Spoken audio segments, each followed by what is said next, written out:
On vous présente notre recette. Pour des carottes parfaites. Presque parfaite.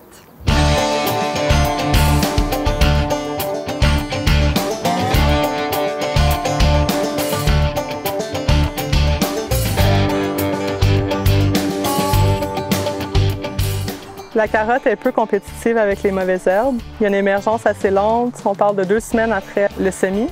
Il y a des trouées de lumière qui se rendent jusqu'au sol pendant toute la saison de croissance. Ça va favoriser la germination des mauvaises herbes. Les carottes, c'est une culture importante dans le secteur maraîcher au Québec. Après le maïs sucré, c'est la 2e culture en termes de superficie. En collaboration avec le CETAB+, on a développé un projet pour réduire la pression des mauvaises herbes sur le rang, réduire le temps en désherbage manuel et les coûts associés, et aussi réduire les pertes de rendement dans la carotte tout en maintenant la qualité.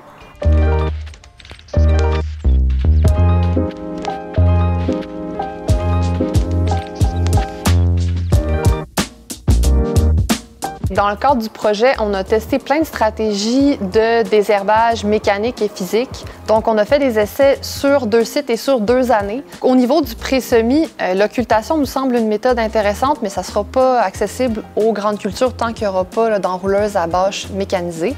Tout de même, nous, on a observé dans le projet que l'occultation permettait de réduire l'abondance de mauvaises herbes vivaces de 2 à 4 semaines après le semis. Donc, ça peut être intéressant pour un producteur de petite surface qui aurait un historique de mauvaises herbes vivaces dans son champ.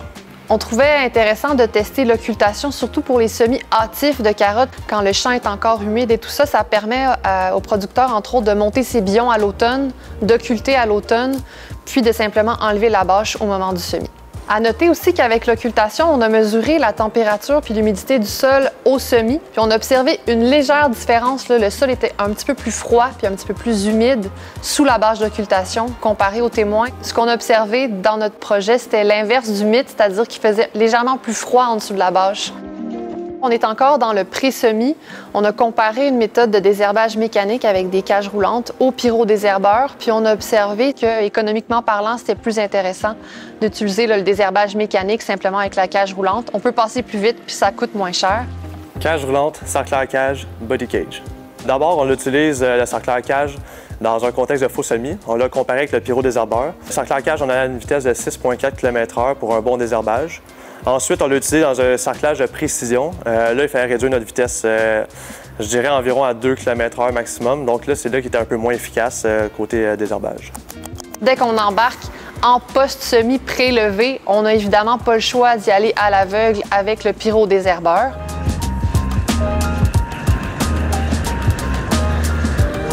En post-levé, on a fait des essais dans le sarclage de précision. On a comparé plein de combinaisons d'outils à différentes distances du rang de carotte, donc 2,5, 5, 7 cm même. Le message général, c'est qu'on n'a pas observé de différence au niveau des outils utilisés. Tous les outils étaient assez efficaces. Par contre, la distance du rang est vraiment importante. On a observé que quand on sarcle plus proche du rang, on diminue l'abondance totale des mauvaises herbes. Mais ce qui est intéressant, c'est aussi qu'on n'a pas, même en sarclant à 2,5 cm du rang, on n'a pas augmenté le nombre de carottes déclassées. Donc, on avait le même rendement, puis on n'avait pas plus de carottes fourchues, pas plus de carottes fendues, comme le veut le mythe du sarclage de la carotte. La roue sarcleuse. Nous, on a remarqué qu'elle bourrait quand même assez souvent. Puis lorsqu'elle bourrait, dans le fond, elle traînait un peu les mauvaises herbes avec elle. Ça faisait un peu plus de dommages à la culture, mais ça serait un outil, je pense, avec des mauvaises herbes assez petites, pas des trop grosses mauvaises herbes, sinon c'est là que ça va commencer à bourrer dans la roue. Idéalement, il ne faudrait pas qu'il reste de résidus sur tes buts lors de tes sarclages, peu importe l'outil qu'on va utiliser dans ce cas-là. 2 paires de disques de 15 cm.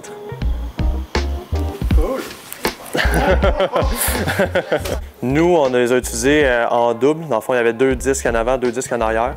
On a remarqué que ça n'était pas super efficace pour un renchaussage, ni pour un sarclage. Le niveau de dégagement est assez bas. Ça fait en sorte que les carottes, aussitôt qui sont un peu trop élevées, ça arrache le feuillage. Lame le lièvre. On a utilisé en combinaison les lames de lièvre avec les disques. Ça nous permettait de faire des désherbages de précision, tout en confiance, en passant très proche de notre rang. On a le disque en avant qui va faire un déchaussage et ensuite la lame, le lièvre, va passer. Ça va faire des herbages assez larges. Ça ici, ça va être enterré en fait juste en dessous du sol.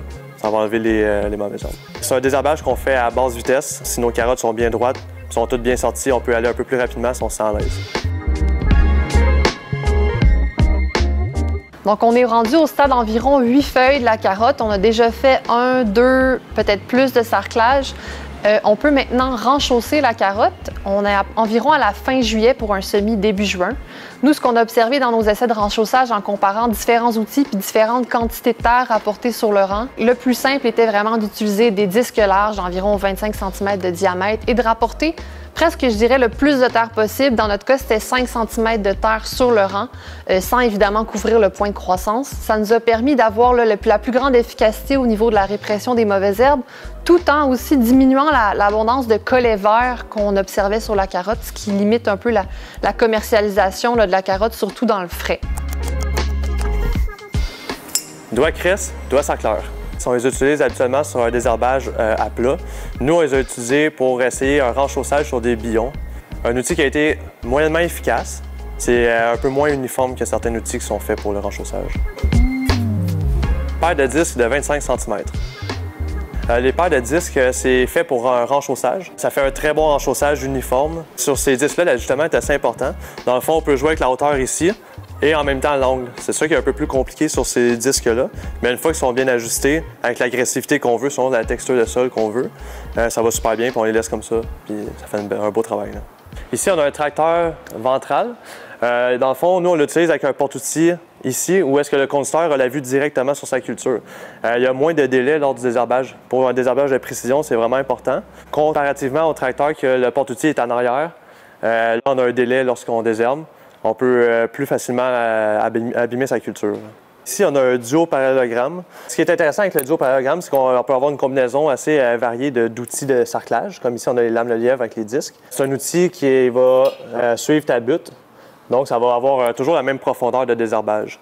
Ensuite, on a, en combinaison avec des gros disques rouges ici, qui va, nous, c'était sur buton, nos carottes. Enfin, dans le fond, ça va désherber puis un peu renchausser ta butte sur les côtés. On dit que notre stratégie était presque parfaite parce que malgré toutes les interventions de désherbage mécanique, on a quand même dû effectuer un certain désherbage manuel. Fait qu'on n'a pas réussi à éliminer cette étape-là.